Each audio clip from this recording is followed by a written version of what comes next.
नमस्ते विद्यार्थी मित्रों, जय श्री कृष्ण। श्री यूनिवर्सल स्कूल द्वारा आयोजित ऑनलाइन लेक्चर में आप सबનું हार्दिक स्वागत है। ધોરણ 4 ગણિત વિષયના સ્વાધ્યાય 11 ઘડિયા અને ભાગાકાર જેનું આપણે રિવિઝન કરી રહ્યા છીએ। તો આજે લેક્ચર નંબર 3 માં આપણે થોડા વ્યવહારિક દાખલાઓનો અભ્યાસ કરીશું। તો અગાઉના લેક્ચરમાં આપણે શીખી ગયા કે ઘડિયા આધારિત ખાલી જગ્યાઓ, ઘડિયા આધારિત ગુણાકાર સ્વરૂપે લખો, જોડકો, अलग जातनी पेटर्न के जेमा आपणे घड़िया छे ए गुणाकार स्वरूपे लखवाना हता अने थोड़ी आपणे प्रवृत्ति पण जोईती के जेमा ससला अने देडका छे ए जुदा जुदा अंको उपर कूदे छे। तो आटला कूदका मारे तो कया अंक पर हशे ए आपणे गुणाकार अने भागाकार द्वारा शीखी गया। तेमज घड़ियो छे ए कया बे जुदा जुदा घड़ियानी मददथी आपणे नवो त्रीजो ज घड़ियो बनावी सकीए तेनो पण अभ्यास करेलो के बे घड़िया जे आपणे लईए छीए एना मददथी आपणे त्रीजो घड़ियो बनावी सकीए के जे बे घड़ियाना जवाबनो सरवाळो करीने। बराबर। हवे आजे लेक्चर नंबर 3 मां आपणे थोड़ा व्यवहारिक दाखलाओ शीखीशुं के जेमां रकम आपणने आपेली छे के एक मैदानमां ऊभेली कारना पૈડાની संख्या 40 छे। तो कारनी संख्या केटली हशे? अहींया आपणे ए पूछेलुं छे के एक मैदानमां ऊभेला कारना पૈડાની संख्या 40 छे। પૈડા કીધું છે તો કીધું છે પૈડા। હવે એક मैदानमां જાજી બધી કાર હશે એમાં એક કારના પૈડા ગણે તો 40 થાય છે। કેટલા થાય છે? 40 થાય છે। તો આપણને કીધું કે તો કારની સંખ્યા કેટલી હશે?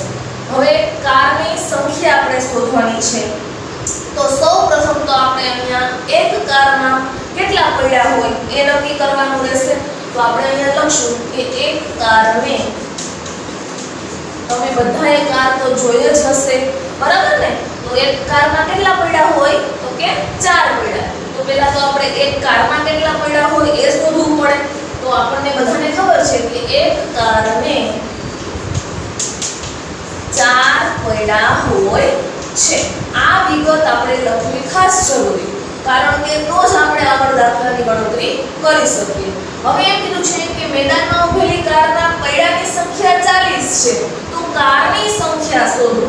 તો કુલ પૈડા કેટલા છે? તો કે 40। હવે એક કારમાં કેટલા પૈડા હોય છે? તો કે 4।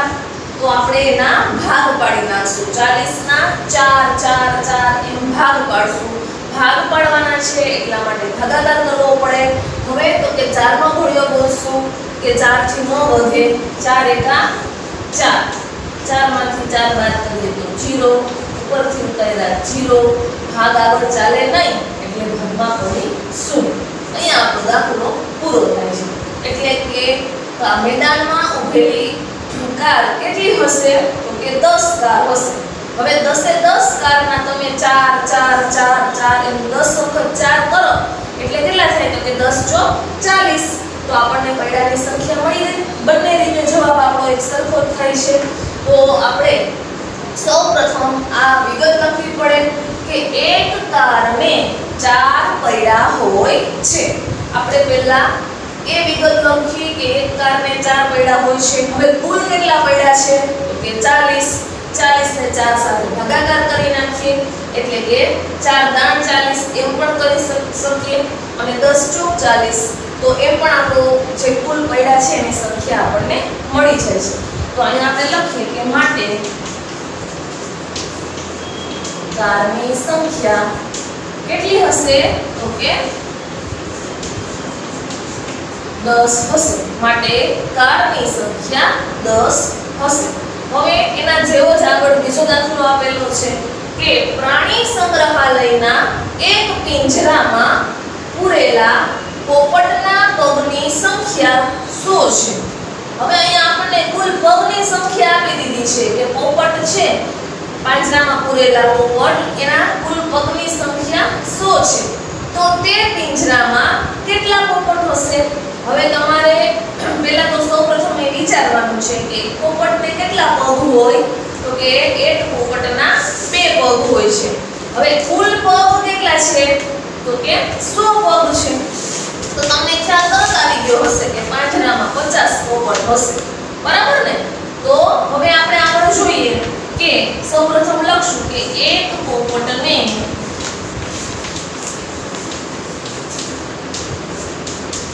બે પગ હોય છે. એક પોપટને બે પગ હોય છે. હવે અહીંયા આપણને કીધું છે કે પ્રાણી સંગ્રહાલયના એક પિંજરામાં પૂરેલા પોપટના પગની સંખ્યા 100 છે. એટલે ઝાઝા બધા પોપટ પૂરેલા હશે, બરાબર? માત્ર પગની ગણતરી કરી તો 100 થયા.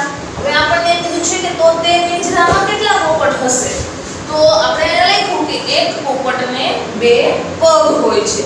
તો 100 નો આપણે ભાગાકાર કરશું 2 સાથે, બરાબર? હવે 2 છે એના ઘડિયો બોલવાનું કે 10 થી વધવો જોઈએ નહીં, કારણ કે 2 કરતા તો 1 નાના છે એટલે 2 સંખ્યા જ લેવી પડે.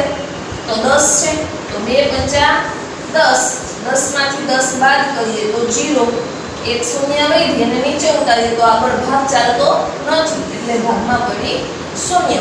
તો 50 જવાબ મળે છે. તો એ 50 છે એ શું? તો કે પાંજરામાં પૂરેલા પોપટની સંખ્યા, બરાબર?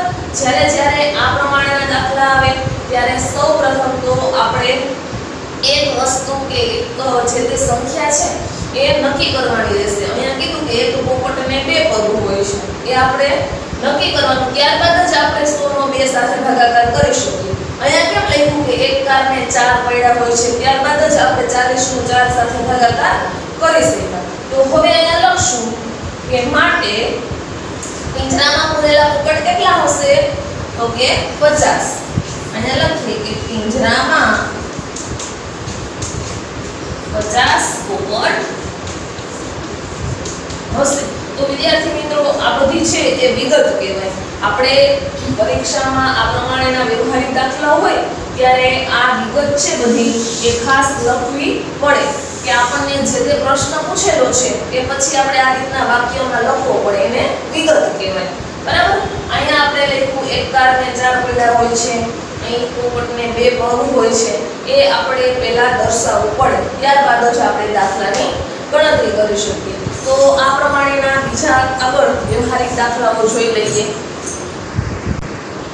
ત્યારબાદ બીજા દાખલાઓ જોઈ લઈએ કે જેમાં કીધું છે કે હેમા બીમાર હોવાથી 28 દિવસ શાળાએ ગઈ નથી.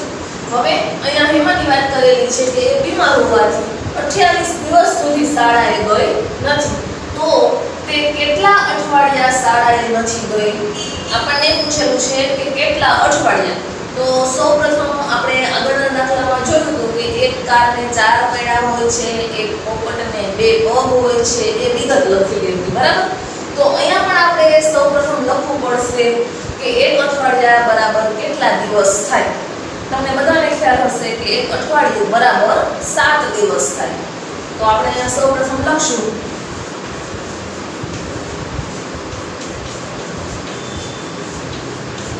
એક અઠવાડિયું બરાબર 7 દિવસ. આપણે આ વસ્તુ લખવી જ પડે તો જ આપણે આગળ ભાગાકાર કરી અને જવાબ મેળવી શકીએ. શું કામ? તો કે એમ કીધું છે કે 28 દિવસ શાળાએ નથી ગઈ. 28 દિવસ. તો અને પૂછેલું છે અઠવાડિયાનું કે કેટલા અઠવાડિયાએ નથી ગઈ. તો આપણે એક અઠવાડિયું બરાબર 7 દિવસ લખ્યું. હવે તો કે 28 છે એના ભાગ પાડી નાખીએ. કેની સાથે ભાગ પાડશું? તો કે 7 સાથે. તો અહીંયા લખશું 7. હવે તો કે 7 નો ઘડિયો બોલવાનો, 28 થી વધવો જોઈએ નહીં. તો કે 7 ચોક 28. તો અહીંયા લખશું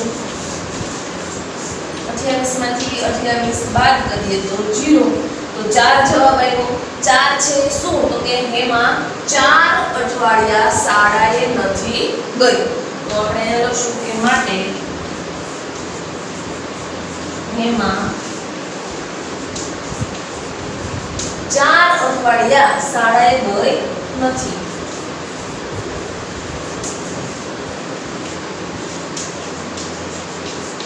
આપણને સૌપ્રથમ અહીંયા દિવસો આપી દીધા કે 28 દિવસ. હવે 28 દિવસ એટલે કેટલા અઠવાડિયા થાય એ આપણને ખ્યાલ નથી. તો આપણે શું કર્યું કે એક અઠવાડિયું બરાબર 7 દિવસ થાય એ તો આપણને ખબર છે. તો એક અઠવાડિયું બરાબર 7 દિવસ. હવે તો કે કુલ દિવસો કેટલા છે 28, તો એ 28 ને આપણે 7 સાથે ભાગાકાર કરી લીધો એટલે કે 7 × 28, 28 માંથી 28 બાદ કરીએ તો 0, માટે એમાં 4 અઠવાડિયા શાળાએ ગઈ નથી, બરાબર। તો હવે આના પછી આપણે બીજો દાખલો જોઈ લઈએ કે જેમાં પણ એમ જ કીધું છે કે મોહિતના સંયુક્ત કુટુંબમાં રહેલા સભ્યોના હાથની સંખ્યા 16 છે। જો આપણે રકમ છે વિગતે વાંચીએ કે મોહિતના સંયુક્ત કુટુંબ એટલે શું થાય તમને એમ થશે તો કે સંયુક્ત કુટુંબ એટલે કે જે કુટુંબમાં દાદા દાદી મમ્મી પપ્પા કાકા કાકી એ બધા સાથે રહેતા હોય એને સંયુક્ત કુટુંબ કહેવાય। તો અહીંયા કીધું છે કે મોહિતના સંયુક્ત કુટુંબમાં રહેલા સભ્યો એના હાથની સંખ્યા 16 છે, માત્ર હાથની સંખ્યા 16 છે। તો મોહિતના કુટુંબમાં કુલ કેટલા સભ્યો હશે, મોહિતના કુટુંબમાં કેટલા વ્યક્તિ હશે એમ પૂછેલું છે। તો અહીંયા આપણે લખશું પહેલા તો કે એક માણસને કેટલા હાથ હોય, 2 હાથ હોય, બરાબર। એક માણસને 2 હાથ હોય છે। આપણે લખ્યું કે એક માણસને 2 હાથ હોય છે। હવે અહીંયા કુલ હાથની સંખ્યા આપેલી છે કેટલી તો કે 16। હવે આપણે એનો 2 સાથે ભાગાકાર કરી નાખશું। શું કામ 2 સાથે તો કે એક માણસને 2 હાથ હોય છે માટે આપણે 16 નો 2 સાથે ભાગાકાર કરી લઈએ કે 2 અઠા 16, 16 માંથી 16 બાદ કરીએ તો 0 એટલે કે 8। તો એ 8 શું છે તો કે કુલ વ્યક્તિ હશે। હવે તમે 8 વ્યક્તિને ઊભા રાખી અને એના હાથ ગણી લ્યો તો પણ તમને ખબર પડી જાય કે 8 × 16 એટલે કે આ ગુણાકાર દ્વારા પણ આપણે આ છે જવાબ એ મેળવી શકીએ છીએ। હવે અહીંયા જોઈ લઈએ તો લખશું આપણે કે માટે મોહિતના કુટુંબમાં કુલ 8 સભ્યો હશે। મોહિતના કુટુંબમાં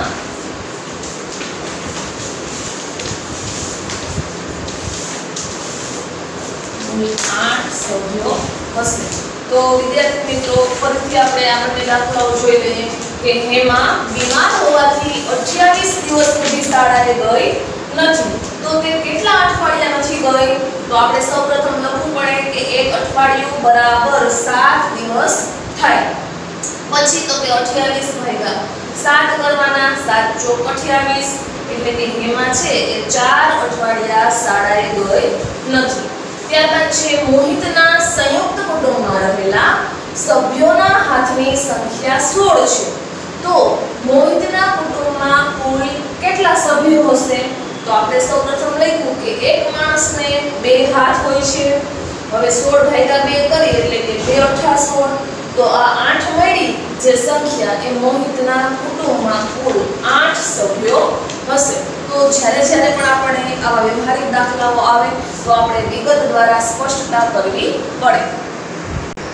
ત્યારબાદ એક બીજો આગળ છેલ્લો વ્યવહારિક દાખલો છે કે જે પણ આપણે ગણેલા દાખલા જેવો જ છે કે શાળાના મેદાનમાં ઊભી રહેલી રિક્ષાના કુલ પૈડા ખાલી જગ્યા છે। ધારો કે કુલ પૈડા ધારી લો કે કેટલા હશે તો કે શાળાના મેદાનમાં આપણે અહીંયા લખી નાખીએ છીએ કે કુલ પૈડા 33 છે, બરાબર। તો કુલ રિક્ષાની સંખ્યા શોધો। આપણે આગળના દાખલામાં જોયું કે કારના પૈડા કુલ 40 હતા અને આપણને કીધું હતું કે કારની સંખ્યા શોધો। તો આપણે લખ્યું હતું કે એક કારને 4 પૈડા હોય છે। હવે અહીંયા શું આપેલું છે તો કે શાળાના મેદાનમાં ઊભી રહેલી રિક્ષાના કુલ પૈડા 33 છે। તો તમે બધા રિક્ષા પણ જોઈ જ હશે અને એમાં બેઠા જ હશો। તો રિક્ષાના કેટલા પૈડા હોય છે, એક રિક્ષામાં કેટલા પૈડા હોય છે તો કે 3, બરાબર। તો આપણે અહીંયા લખશું કે એક રિક્ષાના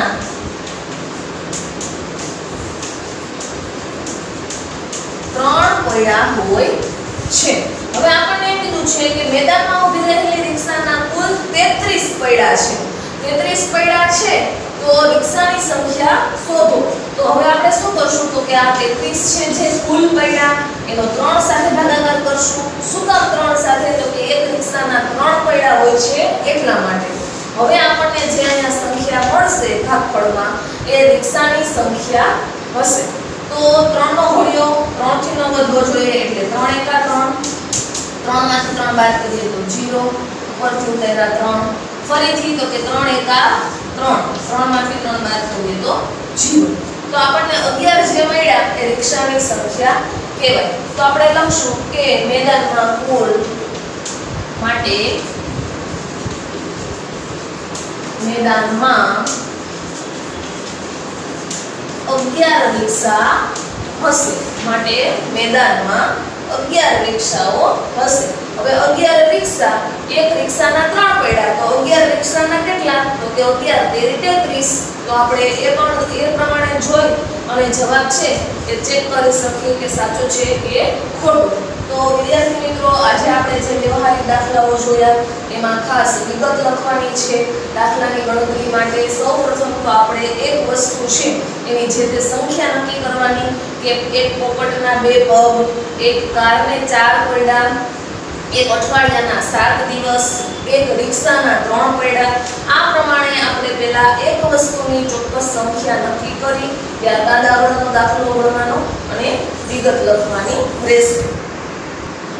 તો વિદ્યાર્થી મિત્રો, આગળ આપણે સ્વાધ્યાય છે ઘડિયા અને ભાગાકાર, કે જેમાં ખાસ અગત્યના તો ભાગાકાર છે અને એના માટે આપણે ઘડિયા ખૂબ જ જરૂરી છે.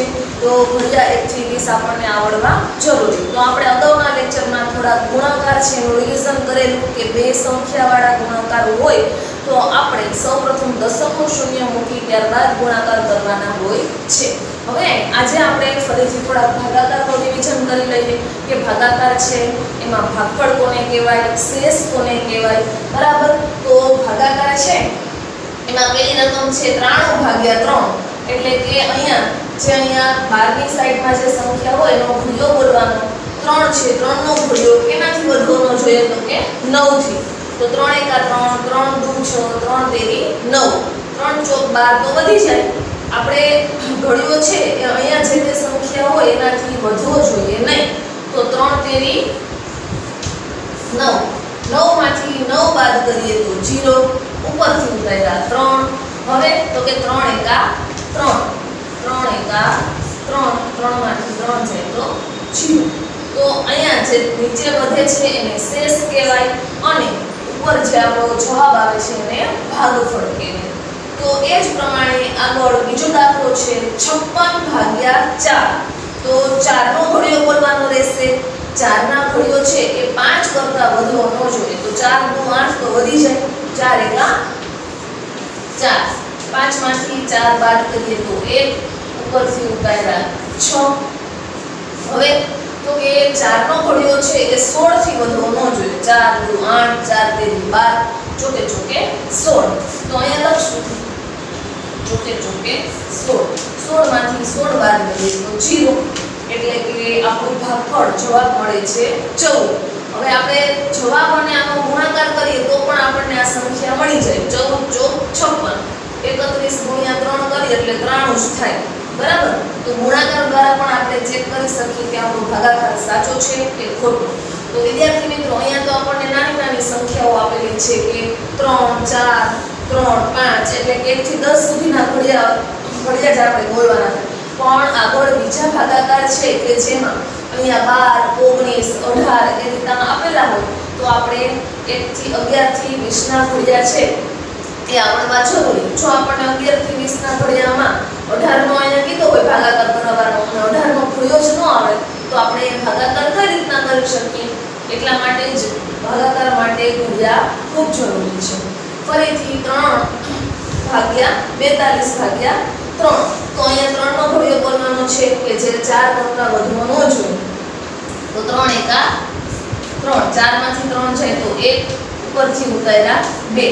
હંમેશા ભાગાકારમાં સંખ્યાઓ છે એ એક એક જ નીચે લેવાની છે. તો અહીંયા આપણે જોઈએ કે 3 ના ઘડિયામાં 12 આવે તો 3 નો ઘડિયો બોલવો પડે. 3 દુ 6, 3 તેરી 9, 3 ચોક 12. તો આગળ લખશું 3 ચોક 12. 12 માંથી 12 બાદ કરીએ એટલે 0. ભાગફળ છે એ બધાનો ઉપર, એટલે કે ભાગાકારનો જવાબ અહીંયા હોય ને નીચે વધે એને શેષ કહેવાય. ત્યારબાદ 750 ભાગ્યા 5. તો અહીંયા 5 નો ઘડિયો બોલવાનો છે કે જે 7 કરતા વધુ હોવો જોઈએ. તો 5 એકા 5. 7 માંથી 5 બાદ કરીએ તો 2, ઉપરથી ઉતાર્યા 5. હવે તો કે ફરીથી હજી તમને એમ થશે કે શૂન્ય છે, પણ આપણે ભાગાકારમાં હંમેશા એક એક સંખ્યા જ નીચે લેવાની, બરાબર. તો પચું 25. 25 માંથી 25 બાદ કરીએ તો 0, ઉપરથી ઉતાર્યા 0. આગળ ભાગ ચાલે નહીં, એટલે કે હવે 5 ના ઘડિયામાં આગળ ક્યાંય ભાગ હાલે નહીં, તો ભાગમાં પડી શૂન્ય. તો 150 જવાબ આપણો મળે છે. તો ભાગાકાર છે એ આ પ્રમાણે એક વખત રિવિઝન એટલા માટે કરેલું કે તમને ખ્યાલ આવે કે શા માટે ભાગાકાર માટે ઘડિયા જરૂરી છે, અને ઉપર જે આપણને જવાબ મળે છે એને ભાગફળ કહેવાય, અને નીચે જે શૂન્ય મળી છે એની જગ્યાએ કોઈ રકમ પણ સંખ્યા પણ હોય તો પણ એને શેષ કહેવાય છે. તો આપણે હવે આગળ એક પુનરાવર્તિત બાદબાકી દ્વારા ભાગાકાર કરવાના છે. તો સાદી રીતે ભાગાકાર કઈ રીતે થાય એ તો આપણે આગળના 3જા ધોરણથી અને 4થા ધોરણમાં પણ અભ્યાસ કરેલો કે ભાગાકારના દાખલા કઈ રીતના મળે, બરાબર. પણ અહીંયા આપણને એમ કીધું છે કે નીચેના ભાગાકાર પુનરાવર્તિત બાદબાકી દ્વારા જવાબ મેળવો. પુનરાવર્તિત બાદબાકી દ્વારા એટલે શું? તો કે ઉદાહરણ આપેલું છે કે 125 ભાગ્યા 25. આમાં શું હોય તો કે અહીંયા જે સંખ્યા આપેલી હોય એ મોટી હોય, 25, 26, 28. તો હવે એ બધા તો ઘડિયા આપણે કરી શકીએ નહીં, તો શું કરવાનું? તો કે પુનરાવર્તિત બાદબાકી દ્વારા જવાબ મેળવવાનો. એમાં શું હોય તો કે 125 ભાગ્યા 25. હવે આપણે એની શરૂઆત કરીએ તો કે 125 માંથી 25 બાદ કરી નાખીએ એટલે 100 જવાબ આવ્યો. 100 માંથી પછી ફરીથી 25 બાદ કરીએ એટલે 75 જવાબ મળ્યો. 75 માંથી 25 બાદ કરીએ એટલે 50 જવાબ મળ્યો, અને 50 માંથી 25 બાદ કરીએ એટલે 25 જવાબ મળ્યો, અને છેલ્લે 25 માંથી 25 બાદ કરીએ એટલે કે 0. આપણે જ્યાં સુધી શૂન્ય ન મળે ત્યાં સુધી બાદબાકી કરવાની છે. 25 બાદ કરવાનું. શું કામ 25? તો કે અહીંયા કીધું છે કે 125 ભાગ્યા 25. હવે કેટલી વખત આપણને જવાબ મળ્યો? તો કે 1, 2, 3, 4 અને 5. આપણે કેટલી વખત બાદબાકી કરવી પડી? તો કે 5 વખત. એટલે આપણો જવાબ થાય છે 5. 125 ભાગ્યા 25 બરાબર 5 થાય. તો આગળ આપણને એવા બે દાખલાઓ આપેલા છે, એક ઉદાહરણ આપેલું છે, એ ઉદાહરણ જોઈને આપણે એ પ્રમાણે બાદબાકી દ્વારા ભાગાકાર કરવાનો છે. અહીંયા કીધું છે 104 ભાગ્યા 24. તો આપણે લખીએ 104 ભાગ્યા 24 બરાબર. હવે અહીંથી દાખલાની શરૂઆત કરીએ કે 104 માંથી 26 બાદ કરીએ તો કેટલો જવાબ આવે? તો બાદબાકી તો આપણને આવડે, બરાબર, પણ 26 નો ઘડિયો ન આવડે, એટલે આપણે ભાગાકાર સરળ રીતે સાદી રીતે ઊભો ભાગાકાર કરી શકીએ નહીં, પણ આપણે પુનરાવર્તિત બાદબાકી દ્વારા કરી શકીએ. તો જોઈએ 104 છે એનો ભાગાકાર આ રીતના સાદી રીતના આપણે ન કરી શકીએ. શું કામ? તો કે 26 નો ઘડિયો હજુ આપણને આવડે નહીં, પણ બાદબાકી આવડે, એટલે કે આપણે 104 માંથી 26 બાદ કરીએ. 4 માંથી 6 બાદ થઈ શકે નહીં, દસકો લેવો પડે, એટલે કે આગળની સંખ્યા ઉપર એક અંક ઘટાડવાનો, ત્યારબાદ દસકો લેવાનો. જ્યારે શૂન્ય ઉપર 9 લખીએ ત્યારે આગળની સંખ્યા હજુ એક વખત ઘટી જાય, બરાબર. 10 ને 4 14, 14 માંથી 6 બાદ કરીએ તો 8, 9 માંથી 2 બાદ કરવાના તો 7, અને 0 ના 0, એટલે કે આપણો જવાબ આવે છે 78, બરાબર. હવે તો કે ફરીથી 78 એમાંથી 26 બાદ કરવાના. તો આપણે આ તો મોઢે પણ કરી શકીએ કે 8 માંથી 6 જાય તો 2, 7 માંથી 2 બાદ કરીએ તો 5. 52 જવાબ આવે છે.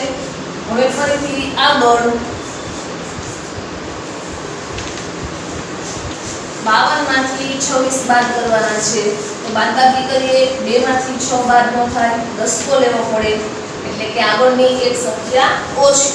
10 ને 2 12, 12 માંથી 6 જાય તો 6, 4 માંથી 2 જાય તો 2, જવાબ મળે છે 26. હજુ આગળ 26 માંથી ફરીથી 26 બાદ કરીએ તો 0. હવે આપણે આ ભાગાકારમાં બધા જવાબ છે એ બાદબાકી દ્વારા પુનરાવર્તિત બાદબાકી. પુનરાવર્તિત એટલે શું? તો કે જ્યાં સુધી આપણને શૂન્ય ન મળે ત્યાં સુધી બાદબાકીનું પુનરાવર્તન આપણે ચાલુ જ રાખવાનું, બાદબાકી કરતી જ રહેવાની છે. તો આપણે કેટલી વખત બાદબાકી કરી? તો કે 1 2 3 અને 4. 4 વખત બાદબાકી કરી ત્યારે આપણને જવાબ મળ્યો. તો 104 ભાગ્યા 26 બરાબર 4 જવાબ આવશે. કેટલો જવાબ આવશે? તો કે 4.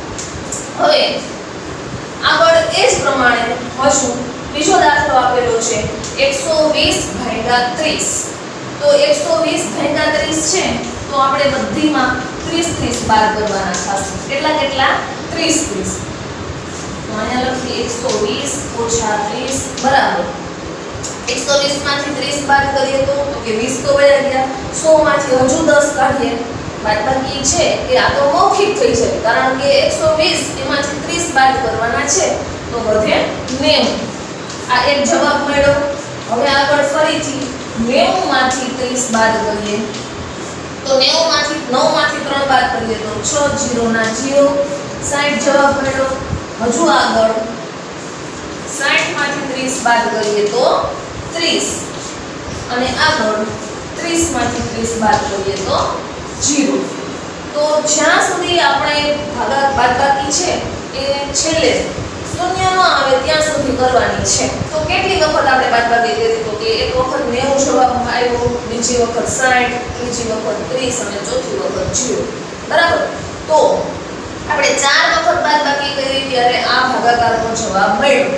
તો આ પુનરાવર્તિત બાદબાકી દ્વારા ભાગાકાર કરેલા કહેવાય.